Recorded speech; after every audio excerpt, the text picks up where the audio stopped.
بسم الله الرحمن الرحيم والشمس وضحاها والقمر إذا تلاها والنهار إذا جلاها والليل إذا يغشاها والسماء وما بناها والأرض وما طحاها ونفس وما سواها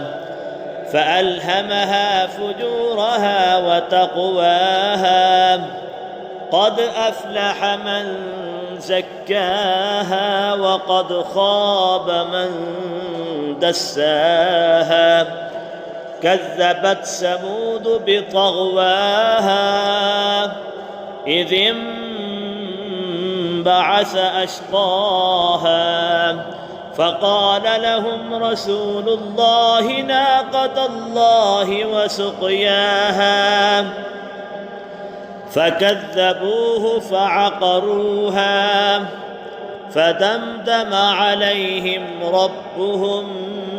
بذنبهم فسواها ولا يخاف عقباها.